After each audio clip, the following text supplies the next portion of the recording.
ఈ లక్షణాలను లైట్ తీసుకుంటే హార్ట్ అటాక్ ఖాయం. ఈ సంకేతాలను కనుక మీరు ముందే గుర్తిస్తే హార్ట్ అటాక్ నుంచి మీ ప్రాణాలను కాపాడుకోవచ్చు. ఈ మధ్యకాలంలో ఆకస్మిక గుండెపోటు లేదా హార్ట్ అటాక్తో మరణిస్తున్న వారి సంఖ్య రోజురోజుకి పెరుగుతూనే ఉంది.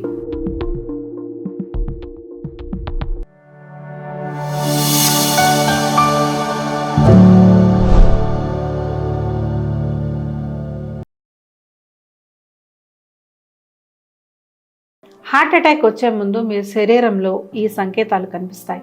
నమస్కారం. వెంటనే ఛానల్ సబ్స్క్రైబ్ చేసుకొని వీడియో చివరి వరకు చూడండి. ఈ వీడియో మీ ప్రాణాలను కాపాడుతుంది. ఒకవేళ మీరు కనుక ఈ వీడియోని లైట్ తీసుకొని స్కిప్ చేస్తే ప్రాణాలకే ప్రమాదం కావచ్చు. ఎందుకంటే ఈ వీడియోలో హార్ట్ అటాక్ వచ్చే ముందు శరీరంలో వచ్చే కొన్ని సంకేతాల గురించి చెప్తాను. ఈ సంకేతాలను కనుక మీరు ముందే గుర్తిస్తే హార్ట్ అటాక్ నుంచి మీ ప్రాణాలను కాపాడుకోవచ్చు. కాబట్టి వీడియోని స్కిప్ చేయకుండా చివరి వరకు చూడండి. ఈ మధ్యకాలంలో ఆకస్మిక గుండెపోటు లేదా హార్ట్ అటాక్తో మరణిస్తున్న వారి సంఖ్య రోజురోజుకి పెరుగుతూనే ఉంది. గుండెపోటుతో ఒక వ్యక్తి మరణించడం అంటే వారి కుటుంబం మొత్తం ఉన్న పళ్ళంగా రోడ్డున పడడం అని అర్థం. ఆ కుటుంబం అంతా దిక్కుతోచని స్థితిలో కొట్టుమిట్టాడే పరిస్థితి. అందువల్ల దీన్ని ఎంత మాత్రం కూడా నిర్లక్ష్యం చేయడానికి లేదు. అసలు గుండెపోటు అంటే ఏమిటి? మనం బ్రతికి ఉండడానికి గుండె కొట్టుకోవడం ఎంత ముఖ్యమో ప్రత్యేకించి చెప్పక్కర్లేదు. గుండెకు ఆక్సిజన్ మరియు రక్తం సరఫరా చేసే ధమనులు బ్లాక్ అవడం వల్ల రక్త ప్రసరణకు అంతరాయం కలుగుతుంది. ఈ అంతరాయం వల్ల హార్ట్ అటాక్ వస్తుంది. ధమనులు బ్లాక్ అవ్వడానికి వాటిలో కొవ్వు పేరుకుపోవడం మరియు రక్తం గడ్డగట్టడమే ప్రధాన కారణం. హార్ట్ అటాక్ వచ్చే ముందు మన శరీరంలో కొన్ని రకాల సంకేతాలు ఇస్తుంది. ఇందులో మొదటిది ఛాతీ నొప్పి. ఒకవేళ మీకు గనక ఛాతీలో నొప్పిగా అనిపిస్తుంటే కొద్దిసేపు విశ్రాంతి తీసుకున్నా కూడా తగ్గకుండా నిరంతరంగా ఛాతీలో భారంగా బిగుతుగా మరియు ఒత్తిడిగా అనిపిస్తే అస్సలు నిర్లక్ష్యం చేయకండి. ఎందుకంటే ఇది హార్ట్ అటాక్ వచ్చే ముందే కనబడే సంకేతం. రెండవ సంకేతం గుండెల్లో మంట. అవును, మీకు గ్యాస్ట్రిక్ సమస్య ఉందా? కామెంట్ చేసి చెప్పండి. ఒకవేళ మీ సమాధానం నో అయితే గ్యాస్ట్రిక్ సమస్య లేకుండా మీ కడుపులో గాని ఛాతీలో గాని మండుతున్నట్లుగా లేదా నొప్పిగా అనిపించడం కూడా హార్ట్ అటాక్ యొక్క సంకేతమే. కొంతమందికి గ్యాస్ట్రైటిస్ వల్ల కూడా ఇలాంటి లక్షణాలు కనిపిస్తూ ఉంటాయి. కానీ ఈ గ్యాస్ కి హార్ట్ అటాక్ కి ఉన్న వ్యత్యాసం ఖచ్చితంగా చెప్పడం కష్టమే. కాబట్టి ఇలాంటి లక్షణాలు కనిపిస్తే గ్యాస్ట్రిక్ పెయిన్ అయి ఉంటుంది అని కొట్టుపారేయకుండా వెంటనే అప్రమత్తమై తగిన చర్యలు తీసుకోండి. మూడవ సంకేతం దవడ, చెయ్యి మరియు వెన్ను నొప్పి. గుండెపోటు వచ్చే ముందు నొప్పి శరీరంలో ఇతర భాగాలకు అంటే దవడ, చెయ్యి మరియు వెన్ను భాగాలకు కూడా వ్యాపిస్తూ ఉంటుంది. అతి ముఖ్యంగా ఎడమ చెయ్యి నుంచి మెడ వైపుకి వ్యాపిస్తుంది. సాధారణంగా చెయ్యి నొప్పి వచ్చినప్పుడు పెయిన్ రిలీఫ్ స్ప్రే వాడితే తగ్గిపోతుంది. కానీ ఎటువంటి స్ప్రే వాడినా కూడా తగ్గకుండా నొప్పి నిరంతరంగా ఉంటే మాత్రం మీతో ఉన్న వారికి విషయం చెప్పి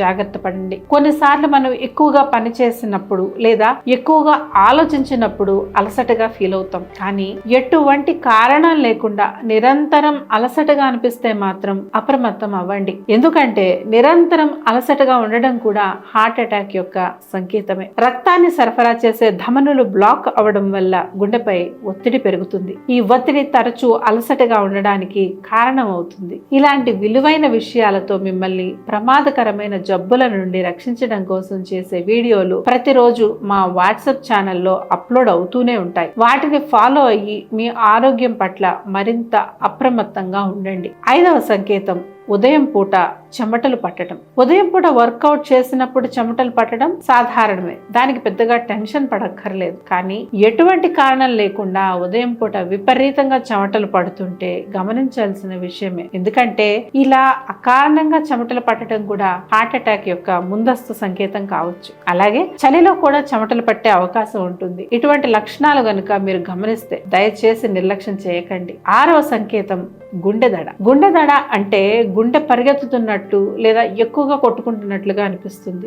గుండెపోటుకి గుండె దడ కూడా ఒక సంకేతమే. అందువల్ల తరచు మీ గుండె దడగా అనిపిస్తే వెంటనే జాగ్రత్త పడండి. 7వ సంకేతం అజీర్తి మరియు వికారం. ఆకలి లేకపోవడం, వికారం కూడా గుండెపోటు యొక్క సంకేతాలే. గుండెల సమస్య కారణంగా జీర్ణ వ్యవస్థ తక్కువ రక్తాన్ని పొందుతుంది. దానివల్ల జీర్ణక్రియలో సమస్యలకు దారితీస్తుంది. అందువల్ల తక్కువ ఆకలి, వికారం వంటి సంకేతాలు కూడా ఉంటాయి. హార్ట్ అటాక్ వచ్చే ముందు ఇలాంటి లక్షణాలు ఎక్కువగా ఆడవారిలో కనిపిస్తూ ఉంటాయి. ఈ 7 సంకేతాలు హార్ట్ అటాక్ వచ్చే ముందు కనిపించే లక్షణాలు. చాలా మంది ఈ సంకేతాలను పట్టించుకోకుండా నిర్లక్ష్యం చేస్తూ ఉంటారు. కనీసం ఇంట్లో వాళ్లతో చర్చించడానికి కూడా ఆసక్తి చూపరు. దానివల్ల ప్రమాదం ఇంకా ముదురుతుంది. కాబట్టి ఒకవేళ ఇలాంటి సంకేతాలు కనిపిస్తే దయచేసి మీ ఇంట్లో వాళ్లతో చర్చించి వెంటనే వారిని కూడా అప్రమత్తం చేయండి. అలాగే ఈ వీడియోని మీ ఫ్రెండ్స్ మరియు రిలేటివ్స్ కి షేర్ చేసి వారిని కూడా హార్ట్ అటాక్ నుంచి కాపాడండి. ప్రస్తుతం అందరం ఆరోగ్యంగానే ఉన్నాం కదా అని అనుకోవడానికి లేదు. ఎందుకంటే ఎప్పుడు ఏ సమస్య బయటపడుతుందో ఊహించడం కూడా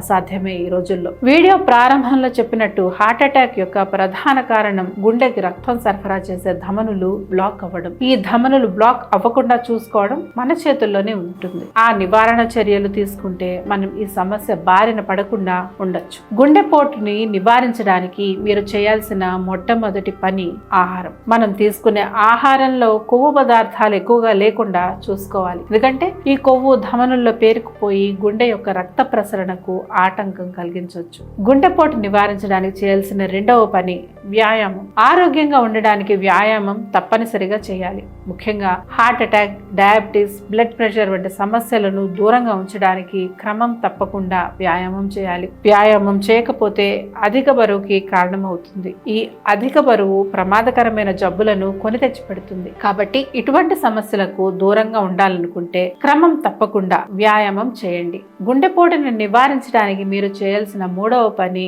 ధూమపానానికి దూరంగా ఉండటం. ఒకవేళ మీకు గనక సిగరెట్ తాగే అలవాటు ఉంటే వెంటనే మానుకోండి. ఎందుకంటే సిగరెట్ లో ఉండే రసాయనాలు గుండె మరియు రక్త నాళాలను దెబ్బతీస్తాయి. అలాగే రక్తంలోని ఆక్సిజన్ ను తగ్గిస్తాయి. ఫలితంగా రక్తపోటు మరియు హార్ట్ బీట్ ను పెంచుతుంది. హార్ట్ అటాక్ నివారించడానికి మీరు చేయాల్సిన 4వ పని ఒత్తిడిని దూరంగా ఉంచడం. ఒత్తిడిని దూరంగా ఉంచడం వల్ల కేవలం హార్ట్ అటాక్ నుంచి మాత్రమే కాకుండా ఇతర ప్రమాదకరమైన జబ్బుల నుంచి కూడా దూరంగా ఉండొచ్చు. ఒత్తిడికి దూరంగా ఉండడానికి యోగా, ధ్యానం మరియు వ్యాయామం అద్భుతంగా సహాయపడతాయి. కాబట్టి గుండెపోటుకి దూరంగా ఉండడానికి ప్రతిరోజు కాస్త సమయాన్ని కేటాయించి ఈ యాక్టివిటీస్ ని ప్రాక్టీస్ చేయండి. మీకు బీపీ లేదా డయాబెటీస్ ఉందా? ఒకవేళ ఉంటే మీరు కాస్త ఎక్కువ జాగ్రత్తగా ఉండాలి. ఎందుకంటే అధిక రక్తపోటు ధమనులను దెబ్బతీస్తుంది. దీనివల్ల గుండెకు ఆక్సిజన్ మరియు రక్త ప్రసరణలో అంతరాయం కలుగుతుంది. డయాబెటీస్ ఉన్నవారు మీ షుగర్ లెవెల్స్ కంట్రోల్లో ఉండేలాగా చూసుకోవాలి. ఎందుకంటే రక్తంలో చక్కెర స్థాయిలు ఎక్కువగా ఉండడం వల్ల రక్త నాళాలను మరియు గుండెను నియంత్రించే నరాలను దెబ్బతీస్తుంది. అంతేకాకుండా మధుమేహం ఉన్నవారు గుండె జబ్బుల ప్రమాదాన్ని పెంచే ఇతర సమస్యలను కూడా కలిగి ఉండే అవకాశం ఉంటుంది. ఈ నివారణ చర్యలను పాటిస్తే హార్ట్ అటాక్ సమస్య నుంచి బయటపడవచ్చు. ఒకవేళ మీరు దీర్ఘకాలిక రక్తపోటు మరియు డయాబెటీస్ తో బాధపడుతూ ఎటువంటి సైడ్ ఎఫెక్ట్స్ లేకుండా ఉత్తమమైన ఆయుర్వేద చికిత్సలు తీసుకోవాలనుకుంటే దీనికి వర్ధన ఆయుర్వేద మీకు చక్కటి పరిష్కారాన్ని అందించగలదు. ఎందుకంటే ఇక్కడ శరీర తత్వానికి అనుగుణంగా ఆయుర్వేద చికిత్సలు అందించడం జరుగుతుంది. అలాగే గత 25 ఏళ్లుగా లక్షల మందికి మెరుగైన చికిత్స అందించిన ఉత్తమ ఫలితాలను పొందిన కీర్తి వర్ధన ఆయుర్వేద సొంతం. మరి ఇంకెందుకు ఆలస్యం? వెంటనే వర్ధన ఆయుర్వేద సంప్రదించి ఆరోగ్యంగా మరియు సంతోషంగా జీవించండి. అలాగే ఈ వీడియోని మీ ఫ్యామిలీ గ్రూప్ లో, ఫ్రెండ్స్ గ్రూప్ లో షేర్ చేసి అందరినీ హార్ట్ అటాక్ వచ్చే ప్రమాదం నుంచి కాపాడండి. ఇలాంటి విలువైన వీడియోలు మరెన్నో పొందాలంటే ఛానల్ని సబ్స్క్రైబ్ చేసుకోవడం మర్చిపోకండి.